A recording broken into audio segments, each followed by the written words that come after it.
अस्सलाम वालेकुम। उम्मीद है कि आप सब खैरियत से होंगे और अपने घरों में खुश होंगे। तो हम लोग जब अपने घरों में अक्सर मकई की रोटी बनाते हैं तो वो टूट जाती है, वो ठीक नहीं बनती है, मोटी रह जाती है, कच्ची रह जाती है। तो आज मैं आप लोगों के साथ एक ऐसा तरीका रेसिपी शेयर करूंगी जिससे रोटी जो है वो बिल्कुल परफेक्ट बनेगी।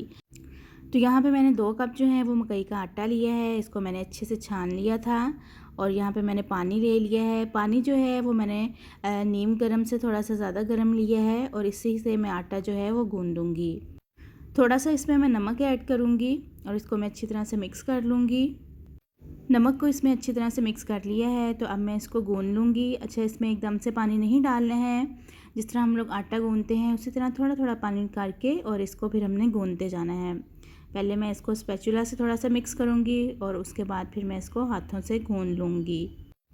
बहुत ही आसान सी रेसिपी है और रोटी जो है इस तरीके से बहुत परफेक्ट बनती है। तो आप लोग लाजमी सारी वीडियो देखिएगा, कहीं से भी वीडियो स्किप ना करिएगा। तो जो लोग मेरे चैनल पर नए हैं वो मेरे चैनल को सब्सक्राइब कर दें और बेल आइकन के बटन को प्रेस कर दें ताकि मेरी हर नई आने वाली वीडियो का नोटिफिकेशन आपको मिल सके। तो यहाँ पे अब मैं इसको हाथों से गूँध लूँगी। अच्छा, इसका जो मकई का आटा है इसको बहुत सख्त नहीं रखना है, नहीं तो फिर रोटी ठीक नहीं बनेगी। इसलिए इसको अगर आपको लगे कि ये सख्त है तो थोड़ा थोड़ा पानी डाल के इसको गूँधते जाएं। लेकिन इसको मैं 7 से 8 मिनट तक इसको गूँधूँगी ताकि जो रोटी है वो हमारी परफेक्ट बन सके। तो यहाँ पे अब मैंने जो आटा है इसको अच्छी तरह से गूँध लिया है और इसके अंदर अब मैं जो 1 टेबल स्पून है वो देसी घी का शामिल करूँगी। आप चाहें तो इसमें ऑयल भी डाल सकते हैं, इससे रोटी जो है वो सॉफ्ट बनेगी। तो घी डालने के बाद इसको मैं 2 से 3 मिनट के लिए और गूँध लूँगी। तो आटा जो है अच्छी तरह से गूँधा गया है और इसको अब मैं 10 से 15 मिनट के लिए रेस्ट दूँगी। तो अब बारी है मकई की रोटी बनाने की। तो यहाँ पे मैंने एक शॉपर ले लिया है। अगर आपके पास बटर पेपर नहीं है तो आप एक साफ सा शॉपर जो है वो भी इस्तेमाल कर सकते हैं।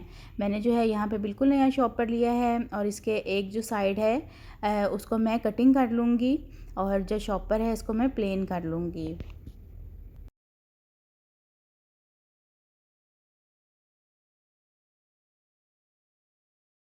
तो शॉपर की कटिंग करके उसको मैंने प्लेन कर लिया है। तो यहाँ पे अब मैं पेड़ा ले रही हूँ। पेड़ा आपकी मर्ज़ी है कि आप लोग रोटी छोटी बनाना चाहते हैं या बड़ी, लेकिन इसमें मकई की रोटी में यही होता है कि अगर पेड़ा छोटा होगा तो रोटी जो है आपकी वो सही बनेगी, टूटेगी नहीं।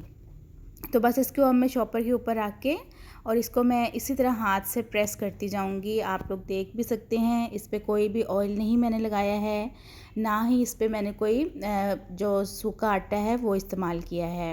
अच्छा, अगर आपको ज़रूरत पड़े तो आप इसके ऊपर जो है वो ऑयल लगा सकते हैं या अपने हाथों पे आप ऑयल लगा सकते हैं। तो ये देखें, ये कहीं से भी नहीं टूटी है और रोटी जो है वो चौड़ी भी हो गई है। अगर आपको लगे कि कॉर्नर्स जो हैं वो थोड़े से ख़राब हो रहे हैं तो आप इसको इस तरह ठीक भी कर सकते हैं।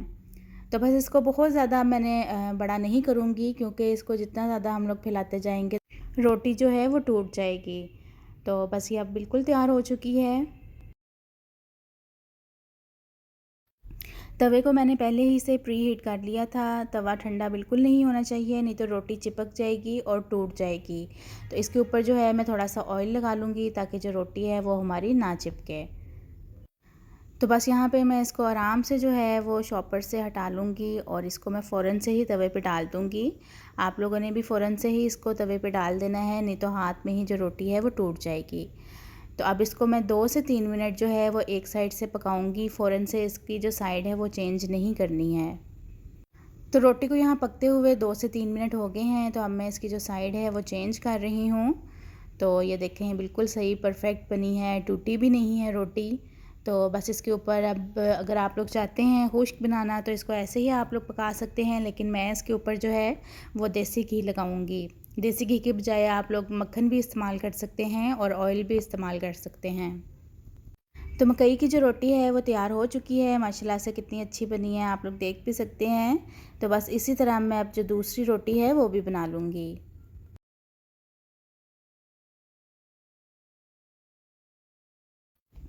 तो अब यहाँ पे मैं सेम इसी तरह दूसरी रोटी जो है वो भी बनाती जाऊँगी। इसी तरह इसको हाथों से जो है वो मैं फैला रही हूँ, हाथों से ही इसको मैं चौड़ा कर रही हूँ।